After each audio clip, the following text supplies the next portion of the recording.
wild animals. I'm Melanie Vesey, and welcome to another Promotional Rescue talk show. I am Melanie Vesey, the host of this talk show. I'm a stand-up comedian, actress, filmmaker. If you want to see any of my work, you can go to melanievesey.com, but I'm also a promotions consultant. And if you want to know more about my business, who I work for, what my services are, you can go to promotionalrescue.com.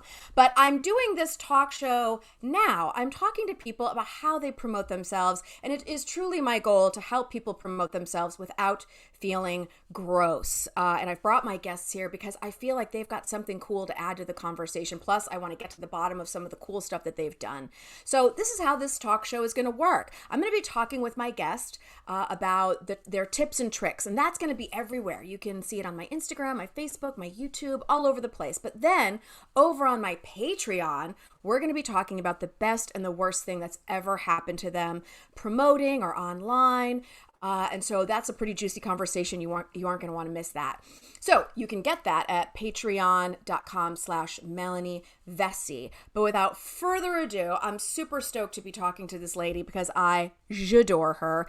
She's a stand-up comedian. She promotes and produces some fantastic shows, one of them being OK Zoomer and the other one called Homework, which is a fantastic show with comedians and drag queens. I mean, seriously, how could you not want more? I mean, seriously, it is a mashup of everything that I love. But she's also had some exciting experiences with having a little viral video that went viral on BuzzFeed. She is political, which is very interesting, and I want to talk more about that. Please give it up for my amazing pal, Jackie Steele. Yay! Sprinkles and stars. Hello. Yes. Hello. Hi. Hi. I'm so happy to be here. So thank you for having me. Of course. Come on. I adore you. We've worked together so many times. Yep. You are a total badass. You are one of those people that I go to even when I'm stumped on shit, and I watch you hustle and take care of people, which I feel like is so important in doing all of this work. So let's get down to it and talk about the tips and tricks that you use to promote all your shows and yourself. And I've got a couple theories about why you also do this so well, but I really want to kind of hear the tips and tricks that you use to kind of get through it all. Okay. Yeah. Thanks. And it's funny because we met in this comedy space and all that. And I was just like, oh, this is like moth to a flame friendship situation. Like just such similar creatures. Unbelievable. There are very few constants in my life and the world, as you know, but like your hair is one of them, you know what I mean? Like you answering the phone when I'm like Spiral City is one of them. And that's just, I just want to offer some gratitude for that. We're almost like twins. It's really like looking in a mirror, and you would almost think that we wouldn't be friends because maybe we'd just be like, oh, well, clearly we don't need another me around. But I feel like there's enough room somehow for the both of us. I'm like, if I had my shit together, I'd be that. Okay, good. I'll call her and then we'll get it together a little bit. It's going to be fine. So we met at the Comedy Store, and you had taken over the show that I had been doing previously, and you were promoting it fabulously. I mean, I remember when I did the show was packed. So, yeah. You produced shows. You were producing shows in person and killing it at the Comedy Store. And then now you've kind of transitioned to online shows. But again, we're here to talk about the tips and tricks. I'm getting off topic. But yeah, so let's hear about those. Let's hear about those tips and tricks. Yeah, I think, so transitioning to online, that in and of itself, right? It's like anything else. You feel like, oh, how do I do this? Can I do this? Should I even be? Who do I think I am? I'm a tech person now. Like I'm going to put my toe in that water. I can manage a spreadsheet and the budget. Don't get me wrong. But, producing a show, you know what I mean? In person, it's like, all right, there's a sound guy, there's some lighting, and I just manage the rest of it. But so there was a lot of maybe fearless apprehension, maybe overconfident apprehension, right? Like, I'm nervous. I don't know if this is a thing or it's a thing I want to do or that the world wants me to do. But I'm also pretty damn confident I can set up a Zoom. Do you know what I mean? Like there was a balance of like, all right, I feel like I can figure this out. I can FaceTime. Surely I can navigate, right? So, and what I did was, I will be honest, I went trolling. I went Zoom trolling, and I said, okay, these are some shows that I've seen promoted in different comedy groups and different spaces, and I wanted to see what it was all about. And so I did that, and I went to the shows, and I was like, oh, that's kind of dope. That's not ever going to be my jam, so I'm going to skip that, right? Like, no, Right. thyself, and then where it ends and begins. But then I was like, all right, this is achievable. That's a trash fire. I'm a trash fire, so I can't have everything be one. I need to like balance, which thing is going to be the shit show. So I did that. I, made some mental like maps of, okay, this is what I like. And then also I thought, what is it I love about going to shows, what do I love about producing? What do I think works and serves me well? And then what do I like? I'm a big consumer, as you know, of comedy, of theater. I love live events. I love live music specifically. And I think one of the things with me is overall, I tend to look at it all and want it to be more rock and roll and theater than I do comedy. And that's the reason that it looks and feels like something, right? So, if it doesn't look and feel like anything, if you don't look like you want to be there, why does everyone else want to be there? That's, Exactly. Everything can have your spin on it. You know what I mean? And you can have your cool thing. And like, what is that? Right. So it's the background, you have a DJ, to which I completely poached for my fucking shows, because having a DJ is so great. I mean, figuring that out was so helpful even for my weekly show. And you can make things your own, which makes it special, which makes it unique. And then it teases it out from all the rest of the noise that's happening everywhere else. Yeah. So excellent. Love it. I think too, like, that's a great point about having your spin on, like, anything you do, as a comic, as that person, and that, kind of that skin, if you don't have a perspective, you don't have an opinion, you have nothing. So, then you're just, blogging. But, you're just go journal. Nobody wants to hear it. But, when it comes to producing things and creating things, it should look and feel like you. And everything that I do, I think people, they know what they're going to get. They know with me, it's going to be, it could get weird. It's going to be fun. It's going to get, there may be some shenanigans that ensue. But that's what they're there for. You know what I mean? So I think, to your point, like, put your spin on however you walk through the world, and whatever it is that people gravitate, towards you for, whatever that thing is. If you kind of have the sense of what that is, then just slap it on a Zoom or slap it on a stage, and it'll wrinkle itself out.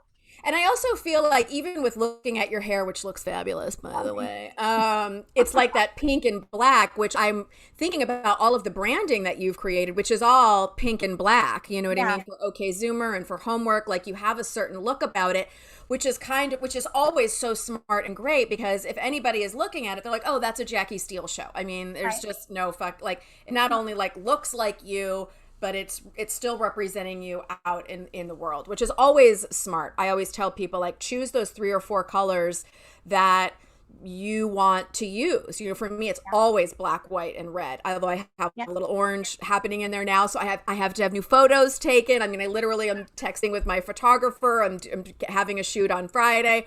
Yeah. So it's one of those things where it's like always making sure that it is the you that you can't be in person, right? Like, representing you out in the world. So you are very successful with promoting your shows. And so, like, what are some of the, like, mindsets and, I don't know, whatever apps or whatever it is that you use to really kind of help that stuff get to your people?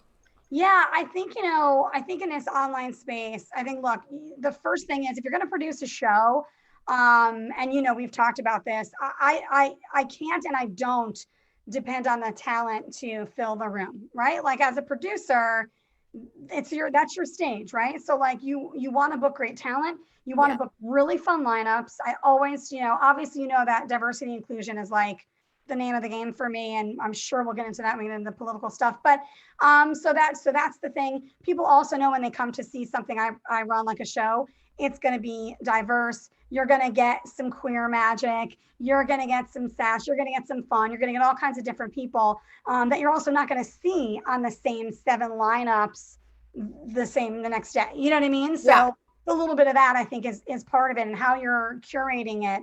And don't get me wrong, there are some weeks where I'm like, I can't get out of bed until Tuesday. I'm having a hard time with the function.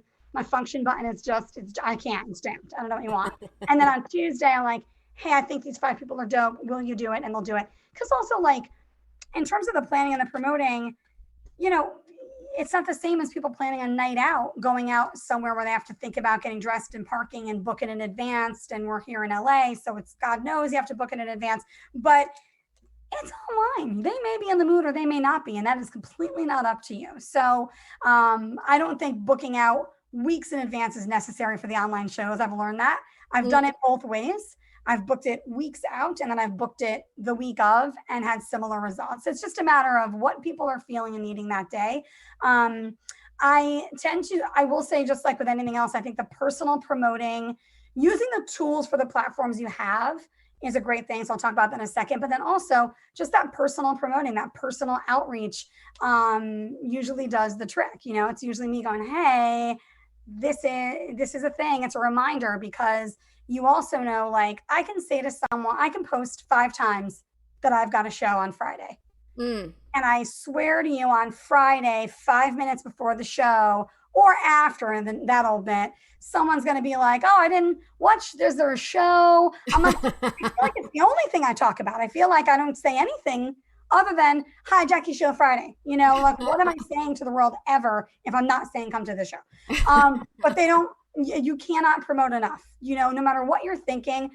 I worked in radio back in the day, and, you know, it's top 40 radio. Okay. You play the same songs every hour. And as a DJ, you just want to claw your, it's so painful. Yeah. And you say, you know what? Here's the deal. Why are we doing this? Let's shake it up. And they're like, because I guarantee you, once you play it, someone else is going to call and ask for it, as if they just showed up to earth.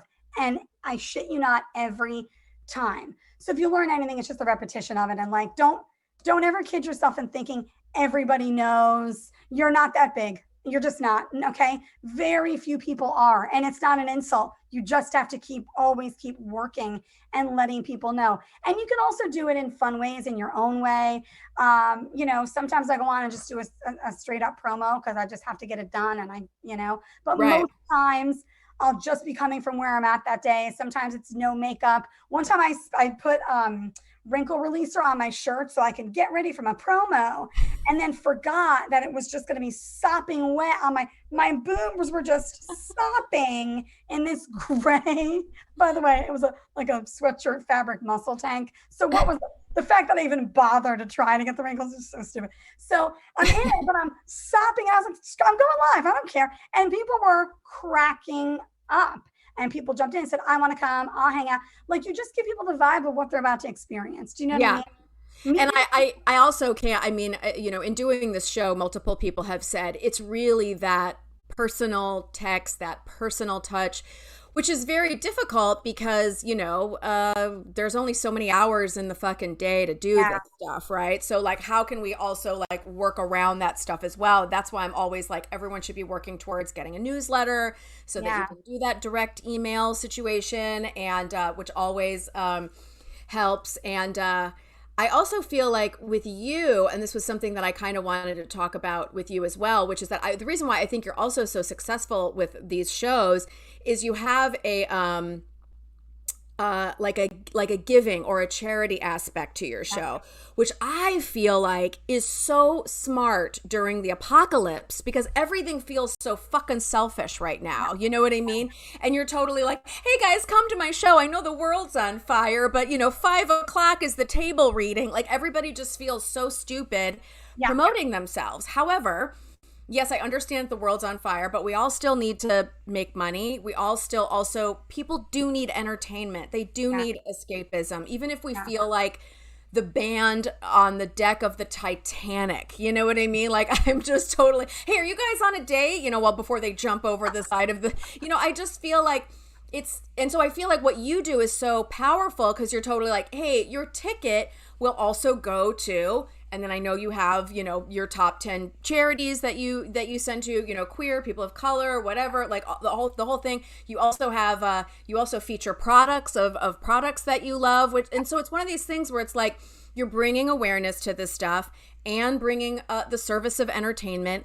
And so I feel like when people buy that ticket, they don't feel as bad, you know what I mean? Yeah. Or they don't feel as bad being promoted to. They know that their money is going to stuff that they support and causes.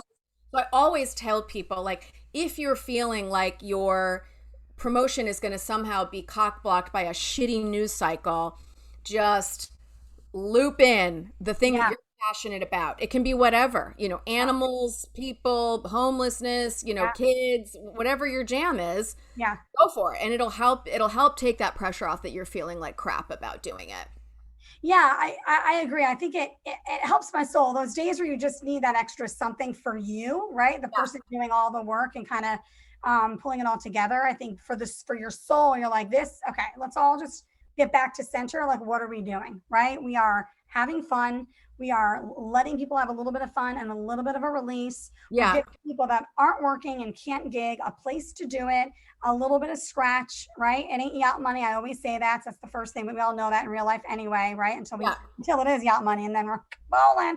But you know, there's that, and then you add in the charity component, because it's what I always do. I always attach, you know, charity work to all the stuff that I do, because we can, right? So like and the thing is, I think the thing, you know, I do a lot of work in that kind of space. And the thing that I always try to tell people is all the work that I do under that is under Hearts of Steel, which is like chugging into 501c3 ship, just like in the last whatever, right? Among all this other mania. But what I always say to people is, I don't care if it's $1, one social media share, an hour of your time, a donation of garbage bags, to a beach cleanup, whatever it is, you have something to offer. And that thing has a great value to people, right? So like whatever it is, just put it out there. And so even though we may raise a little bit, I've had people, number one, ask me about charities and they get involved and get their like, you know, offices or this or that or whatever, or can I do a match? I've had people that were involved in that or affected by it be like, hey, I didn't even know this was happening. This really affected my family. This means a lot. Because again, people just need, right? So we all always think we're on an island and then we just suffer alone. And although we have our individual shit, like it's not. So it's also important for me to show people that you're not. We all see each other. How can we help each other? You're all on my nerves still. Don't get flattered, but you know, help each other. You know what I mean? How can we elevate and have some fun while we're doing it? So I think that's the biggest thing is like, no matter what it is, if you're going to do a show, whatever, just do the damn thing. Have fun, do the best you can with it. And in terms of the individual, like something I wanted to mention that you said, there's only so many hours in a day. So one of the little tricks that I do is, it's funny, so I wouldn't call it a trick until now, but it does work. So one of the little things that I do is I will go live before almost every show. Some shows I'm like, the numbers are good, I'm exhausted, whatever. But I will go live before the show and be like, hey, coming up in X, Y, and Z, what? I know, you don't even know there's a show. What the hell? What time is it? I'll tell you 5 more times. And then I'll like say whatever. And then I mentioned the charities or partners or what have you. And then say, if you want to go, let me know. And I will, in the beginning of the show, track that. And anybody that likes, message it, I'll just be like, boom, here's the link. Boom, here's the link. But earlier in the day as well, sometimes I'll just put up a straight up comedy post, like just me talking, you know, shit funny about something, and all the people that like or comment on that day, because I usually have pretty decent interaction, I will then carve out like 30 minutes and message, you know, I just draft it up and I copy it and send it to everyone like, hey, not sure if you're free tonight, there's a show, not sure if you're free, let me, if you want to hang, let me know. And it goes out to all of them like an individual message. It's the same message. It's just like, hey, blah, blah, blah. You know, if you want to hang tonight, let me know. No big deal, no pressure. And that's it, right? So amazing. And it's panned out a lot. Well, because you're getting those people that have already said, hey, I like it, I'm interested, and then you can fold them actually into a return of some sort, butts in seats. You know what I mean? I think at this point, we're just happy if there's other people watching. You know what I mean? Like, I mean, that is the thrill at this point. And I know that you have, you know, raised some nice money, and you've also worked on major. I mean, I'm remembering the pictures of you with Cyndi Lauper, and I'm not sure what that was about. Can you talk about that a little bit? Yeah. So when I worked at my former agency, which is a group in West Hollywood, we started to work with True Colors United, which is Cyndi Lauper's organization. And basically it was the True Color, well, now it's True Colors United, but so all their work is to end queer youth homelessness. And it's incredible work. It's important work. About 40% of all homeless youth is queer, who are obviously displaced for all the reasons that folks in the queer community are aware of, but not everyone is, right? So, Yeah. so I got involved with that work. I was very passionate with it. And when I left the company, the owners said, we'd like you to stay on. And we produce all the West Coast fundraisers for the charity. And I still lead the production on all of those, even when I didn't work there. And I did it pro bono. When I was working there, I did it in addition to my full-time job because I was cared about it. And then after I left, I just stayed and said, I'll do it pro bono.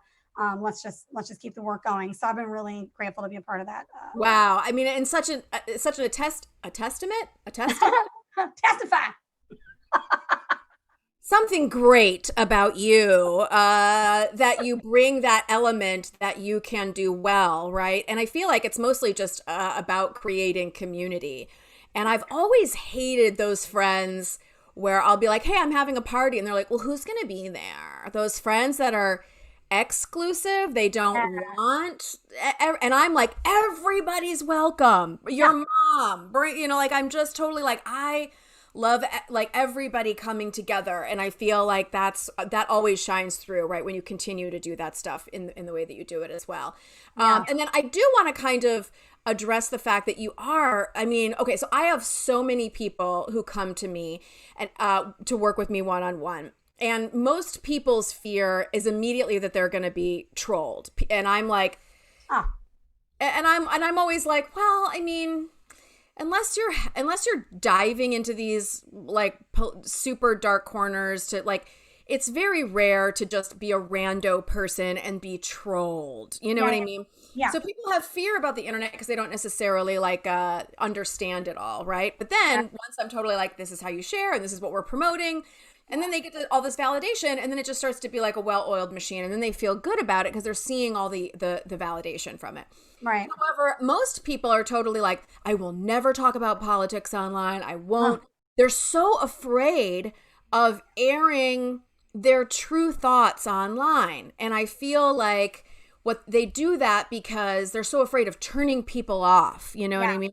And there's sometimes a part of me where I'm just totally like, well, good, then maybe they need to go. Like, I don't want to be afraid to talk. I don't want to afraid to be myself. However, I also understand that for myself, whenever I'm sharing about something that is quote unquote political, I don't just get on there and take a shit. You know what I mean? Like, I'm not just like, isn't this a fucked up? And then here's a picture of a kid in a cage. Like, I'm just like, it doesn't help. Right. And I'm always like, if I'm going to talk about something, I'm also going to post something that is a link to donate, to be of service. Like, I'm not just here to make this shitty and raise your heart rate. I'm here to activate you and then give a call to action. Yeah. Now, you are someone that is just totally like, I will not. And I think it's so inspiring, and it's totally your brand. And I feel like, so I really want you to kind of talk about that as well, because so many people shy away from that. So So it's interesting because it is my brand. It's just how it's how I walk through the world, right? It's like, I'm going to say how I feel, but I love people. I love getting to know people. I love unpacking what their stuff is. By the way, I don't mean, armchair diagnosing. That's not my jam, but like actually just like connecting and getting to know their stuff. You're all still on my nerves. I just want to reiterate, but I love getting to know like who everyone, what's they're all about, So, and I've traveled a lot for work and working in productions and different things, and that perspective, my younger self, I went to Europe, my whatever he is. And I went to Europe, and, if you told my younger self I would be in Paris, she'd be like, nah, when is that going to happen? But, the perspective of being in different places and moving and learning from people has affected me greatly, right? And I don't mean, and by that, it could be Anaheim, okay? It doesn't have to be Paris. I'm just saying, get out of your box, whatever it is, it can be your whatever, but try to connect with people and learn a little bit about them. I've always been fascinated by that. I think this is all one big social study, a trash fire of a social study, but a social study, right? And what better place than the internet? So I do. And I remember when I was, working in radio, I was out, I was living with a woman, And I would just always talk about the other Jackie, and I never announced anything or said anything. And then one day somebody came up to me and said, there's no other queer person on the radio here. Like I've never heard that. And I'm like, oh, that's funny, and just kind of kept moving. But I'm just like, I'm just gonna live. This is my life, and I'm living my life, and that's it. So you just kind of walk through it how you walk through. And in terms of social media, unapologetically, I would say. Now, having said that, I think that expressing, connecting, and all those things are extremely important. I think hearing people is important. Now, again, at some point, are we in this or are we doing this? Because I'm not going to do this, right? I'll exchange and I'll, chat about it all.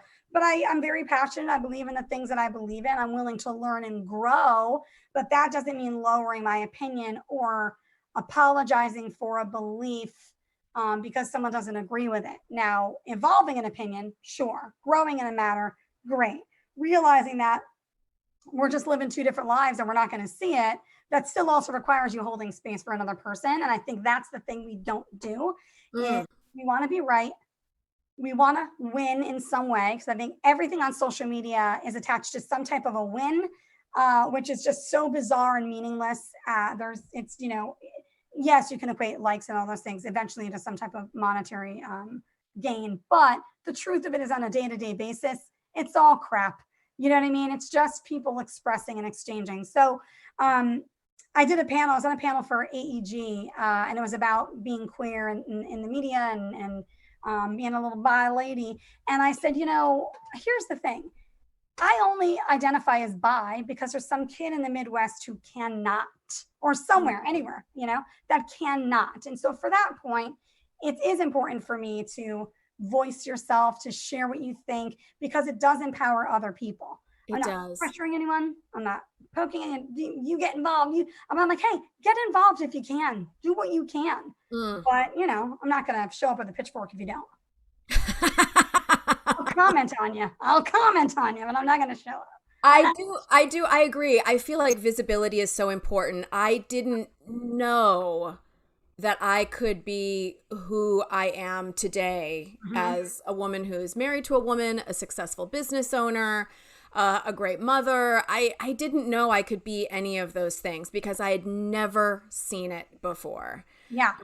And so I really feel like it is really important to kind of stand in your truth and to share that, with people. And I also feel like in talking about this stuff, I always tell people, as long as you're comfortable with whatever you've said being on the cover of the New York Times, then you're good, right? And if you believe and stand by what you said, then fantastic. Also, like you said, opinions and ideas and concepts change and evolve, right? And you can also speak to that. You can be like, I just didn't know that, or we didn't think like that 15 years ago. And you can have that honesty around it. And I feel like there's so much. Everyone is so afraid of being canceled or shame. And I'm just totally like, well, if you're not doing those things, right? So hopefully, in a perfect world, you're not growing that in your life, right? So if whatever you say, it's cool on the cover of the New York Times, you will pretty much be all right. Well, what I said also on that panel was like, hey, we've never been more seen. We're from our morning muffin till our good night wine. We are photographed, we are shared, we are visible. And yet we've also never been so afraid. We never want to be seen as wrong. We never want to be seen making a mistake. So how is it possible that you're a human being captured morning till night by your own design, but it is what it is. This is the world we're living in, right? And you never want to be seen making a mistake. It's not possible. Yeah. So the other thing is like, I have no problem being like, you know what?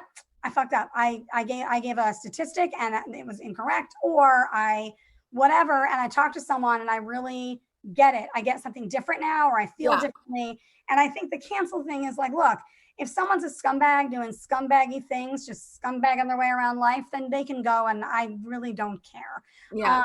If a person makes a mistake or does something that, to your point, in society, well, when they were this is what it was. It doesn't make it right. It just means, hang on, we're recalibrating, which is amazing.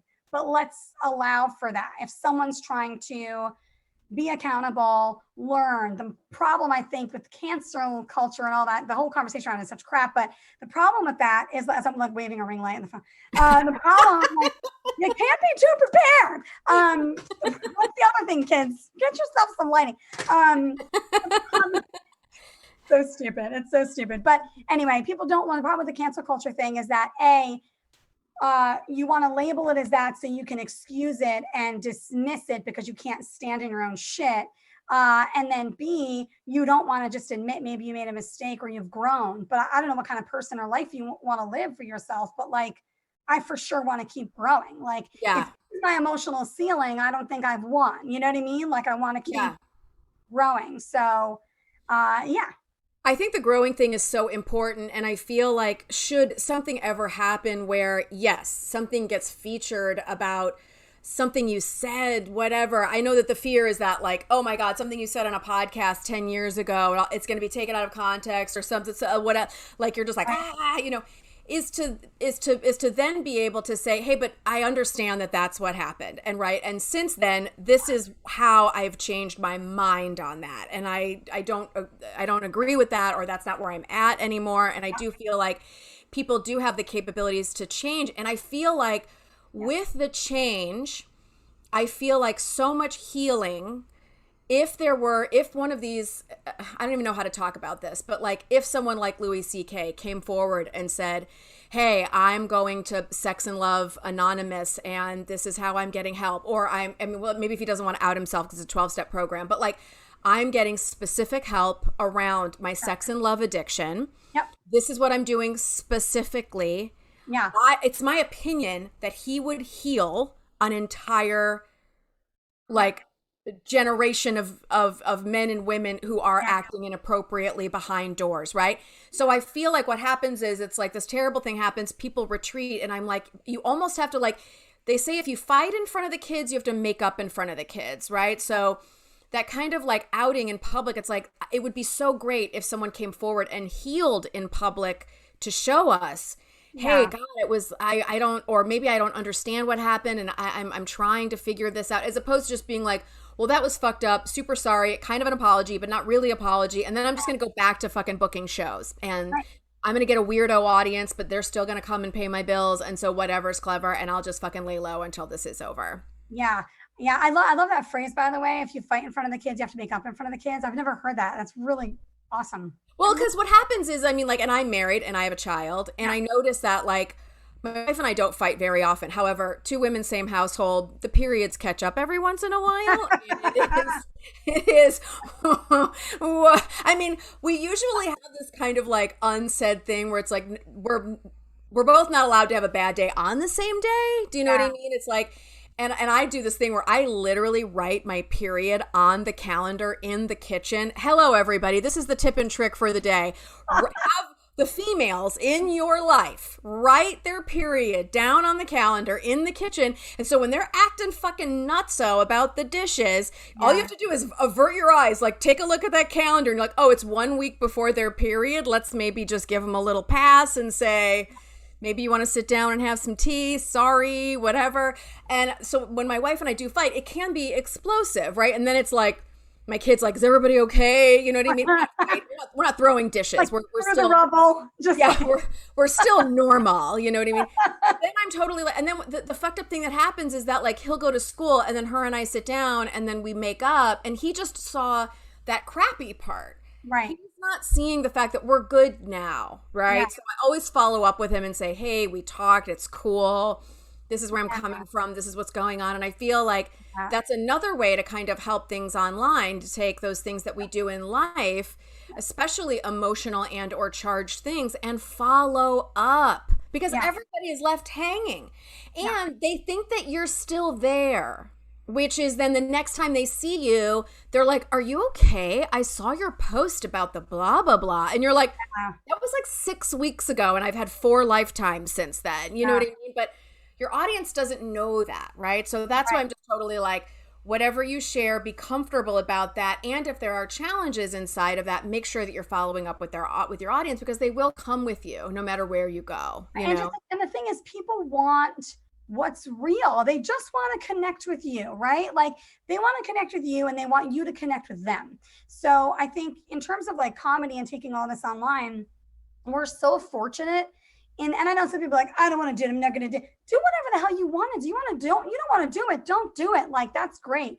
But if you want to do it, do the damn thing. I mean, at the end of the day, this is where the world is. So I'm not a fan of bashing people for trying something or doing something different. And I know that's a little thing as well for people because, if you're the right person to you, say, oh, no, I would never do that. And you think, oh, there's something. No, it's not. That's them. That's how they feel today. Ask them next week. Who the frick knows what they're going to say? You do what you want to do and kind of get it out there. But I think to the point of the, apologize, just owning it and like just be in the moment, just own it. It's okay.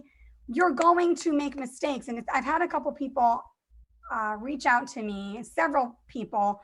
For instance, I do a lot of posts about work with the trans community and elevating our trans brothers and sisters. And so the Chappelle thing happened and I don't have much to say about him and I'm a huge fan of his work and all of those things. But here's the thing. This is what I say to everyday people in life. I may not like one thing you do, and I address that, and that may be uncomfortable, but that's what we're doing, and now we can get through the other side. I don't want you dead because we've now gotten further in this. I want us to have an exchange and understanding. So it's talking about, anti-trans, rhetoric that goes on with a lot of different people. And I remember a comic who, of course, will never say it right directly. That would never happen. But I know what I saw. So this person goes, oh, nobody cares what you think about the blah. And I'm like, well, that's funny because I've got 13 folks in the community in my inbox that are saying, thank you for using your voice. Thanks for saying something. Some people, you don't know what it means. Have someone just speak for us with us not having to do ourselves. That's what matters way more and always matter more to me. So I don't really give a shit of people. And I don't care. I'm like, oh, you don't like my politics and fighting for the queer community? I don't like your dick and fart jokes. Who cares? Everybody rock on. Everybody keep this train rolling. You do you with your toots and and I'll do this and we're all going to keep high-fiving. But once I realized that you can actually really affect people that way, that's a great feeling. And I wanted to do more of it. And the more honest and real you are about it and open to your own kind of flaws and fuckery, the more people are going to respect you for it. So, and I feel like it does individualize you, which speaks to, so you had a super fun BuzzFeed video go viral, which we're going to talk about in our next segment. So okay. You were so yourself in all of those videos and you were, which I think is why it was so captivating. So do you know how many views you've had on the BuzzFeed video so far? It's funny because I had a comedy one go and then I had more of a political. It's interesting. Everything seems to always kind of at course with me. More social justice than political, I'd say. But the comedy one, I think the last time I checked was like 160 something thousand views. And then the other one, which was really an anti-racism video, is about over 600,000 views, which was super dope. So amazing. And probably for both. Yeah, we're gonna talk more about that in part 2. So if you're watching this on social media somewhere or what have you, we're gonna continue this conversation with Jackie Steele over on my Patreon. We're gonna talk about the best and the worst thing that's ever happened to her. That's patreon.com/Melanie Vesey. But again, if you want to see me, you can go to melanievesey.com, or if you want to know more about my business, it's promotionalrescue.com. And if you want to follow Jackie Steele and all the magic that she creates, it's at JackieSteeleComedy on all platforms. And believe me, it's worth it, people. It's worth it. So now we're going to break and then we're going to go over to my Patreon. Bye.